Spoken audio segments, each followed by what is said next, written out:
तो देखिए स्टूडेंट्स, आज हम क्लास 10th मैथमेटिक्स के चैप्टर नंबर 3 की एक्सरसाइज 3.1 का क्वेश्चन नंबर 2 सॉल्व करेंगे। ठीक है, तो चलिए देखते हैं क्वेश्चन नंबर 2 क्या है। तो देखिए स्टूडेंट्स, यहाँ पर क्वेश्चन नंबर 2 में हमें गिवन है on comparing the ratio a1/a2 b1/b2 and c1/c2। यानी इन रेशियो को कंपेयर करके आपको बताना है find out whether the lines representing the following pair of linear equations intersect at a point are parallel and और coincident. यानी कि इनका रेशियो, जो रेशियो है, ये इनका यूज करके आपको बताना है, कंपेयर करके आपको बताना है कि ये जो पेयर ऑफ लीनियर इक्वेशंस आपको गिवन है, इनका जो लाइन रिप्रेजेंटेशन होगा ग्राफ पर, वो पैरेलल लाइन होंगी या फिर कोइंसिडेंस लाइन होंगी। ठीक है, तो चलिए एक एक करके सॉल्व करते हैं। तो देखिए सबसे पहले हम सॉल्व करते हैं यहाँ पे फर्स्ट वाला। यहाँ पर अगर हम देखें तो a1 कितना है यहाँ से, तो देखो ये फर्स्ट इक्वेशन है और ये वाली हमारी सेकंड इक्वेशन है। ठीक है, तो फर्स्ट से a1 b1 और c1 मिलेगा हमारा। तो a1 क्या होता है, x का कोफिशिएंट होता है, तो a1 हो गया 5। ठीक है, ऐसे ही b1 हमारा देखेंगे तो y का कोफिशिएंट होता है, कितना है, -4। ठीक है, एंड c1 हमारा हो जाएगा कांस्टेंट टर्म, कितना है, 8।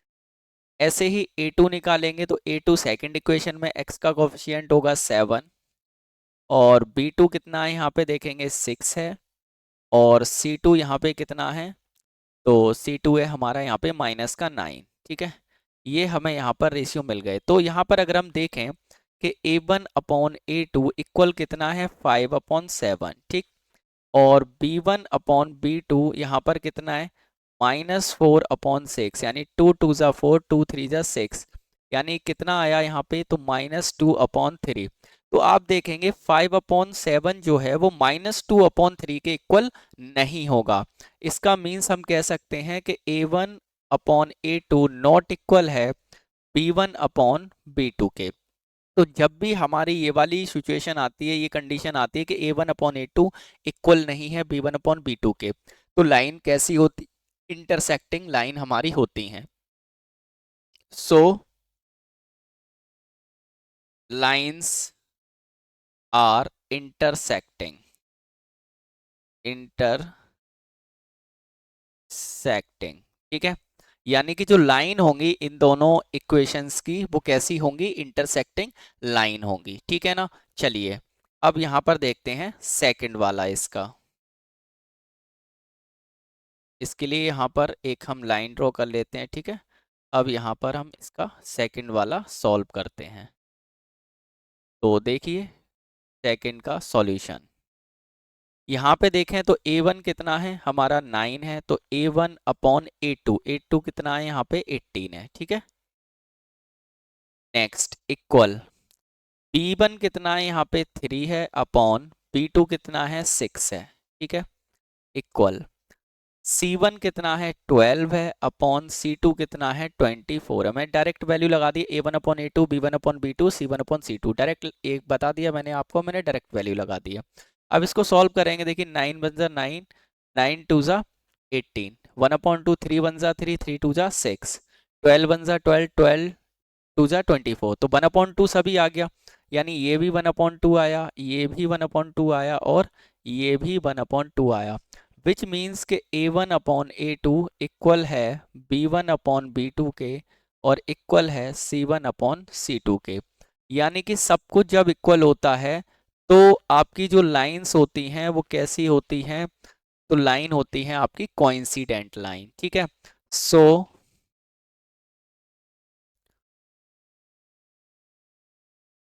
सो लाइंस आर कोइंसिडेंट, कोइंसिडेंट।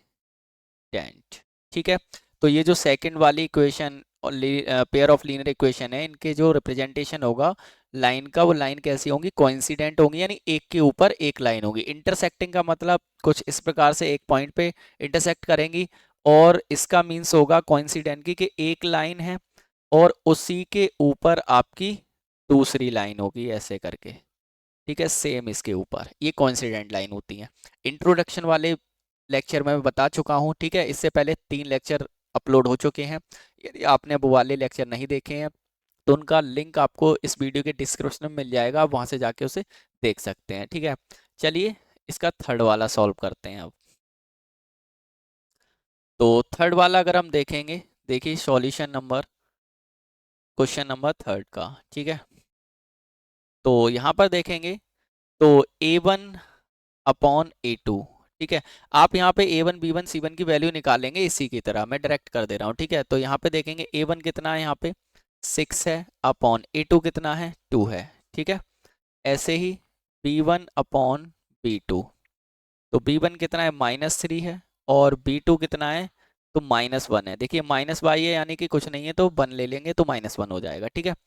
ऐसे ही यहाँ पे लेंगे C1/C2, तो C1 कितना है, 10 है, और C2 कितना है, 9 है, ठीक है। यहाँ पर देखें 2 3 जा कितना होता है, 6, 3 हो गया, और माइनस से माइनस कैंसिल हो गया, 3 हो गया, यानी A1/A2 3 है, B1/B2 भी 3 है, तो ये तो इक्वल है। लेकिन C1/C2 10/9 है, जो कि नहीं कटेगा, इतना ही रहेगा, तो इक्वल नहीं है।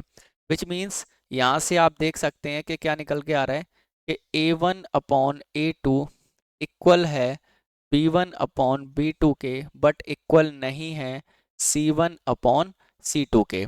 तो जब भी ये वाली कंडीशन आ जाए कि A1/A2 इक्वल है B1/B2 के, बट इक्वल नहीं है C1/C2 के, तो हमारी जो लाइंस होती हैं वो कैसी होती हैं, पैरेलल लाइन होती हैं। तो लिखेंगे so lines are parallel. Parallel parallel line होती हैं इस टाइप की, जैसे एक लाइन ये है और एक लाइन ये, नदी के दो ऐसे किनारे जो कभी भी मिल नहीं सकते, ठीक है। तो आई होप आपको अच्छे से क्वेश्चन नंबर 2 समझ में आ गया होगा। तो नेक्स्ट वीडियो में हम क्वेश्चन नंबर 3 सॉल्व करेंगे, तो मिलते हैं नेक्स्ट वीडियो में, तब तक के लिए keep it study and thank you so much.